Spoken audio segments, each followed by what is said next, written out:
Chers frères dans le sacerdoce, l'Église souffre en ce moment des actions scandaleuses perpétrées par des prêtres, nos frères. Comme une traînée de poudre, la suspicion se répand, aveugle et sans faire de distinction sur tous les ministres de Jésus-Christ. Notre cœur de pasteur est mis à rude épreuve car nous subissons directement les inconséquences de prêtres profanateurs. Quand ce sont des enfants qui sont abusés, on peut parler de profanation car ils sont le corps du Christ. Ce que vous avez fait à l'un de ces petits qui sont mes frères, c'est à moi que vous l'avez fait, dit Jésus. Notre cœur de prêtre a mal en voyant la souffrance de ces milliers de victimes souillées dans leur âme et dans leur corps. Elles porteront toute leur vie les conséquences de ces actes honteux et en garderont les traces. Les blessures des abus ne sont jamais prescrites, comme nous le dit le pape François.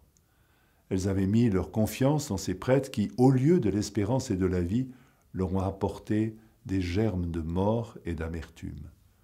Quand le bon pasteur agit comme le mercenaire, le scandale est grand.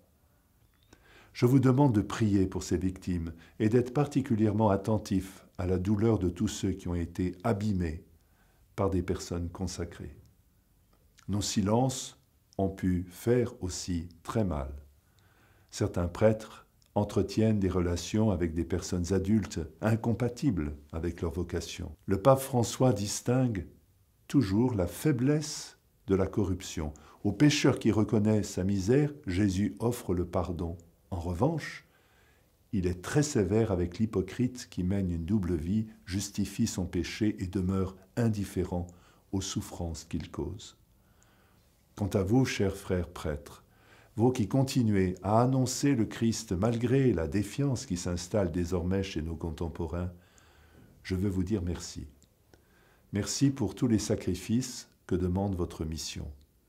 Merci pour votre engagement sans faille dans l'humilité, la simplicité, pour la gestion de vos paroisses, pour l'administration des sacrements et le souci des âmes qui vous animent. Courage, mes bien chers fils, courage. Les temps sont difficiles, mais ainsi vous vous unissez encore un peu plus à Jésus sur la croix. Votre mission est belle. Vous aimez Jésus-Christ, vous vous sanctifiez dans l'exercice quotidien de votre ministère sacerdotal et vous persévérez au service de la moisson. Vous ne calculez pas votre fatigue, vous ne ménagez pas votre peine. Sachez que vos fidèles le savent et vous en sont reconnaissants, même si les expressions de gratitude se font souvent trop rares. Le pape François nous le rappelle. Le prêtre est un homme de miséricorde et de compassion. Vous avez été choisi tout spécialement par Dieu et vous restez fidèle à votre vocation malgré les incompréhensions et malgré les difficultés. Vous êtes les amis du Christ.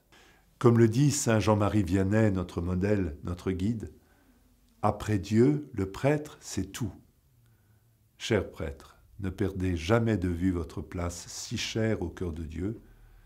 Finalement, tous ces événements nous exhortent à l'humilité et à la sainteté.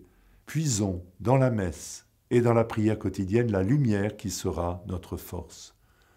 La pénitence, la confession, le suivi régulier par un père spirituel sont autant de moyens indispensables pour trouver le chemin de la sanctification personnelle.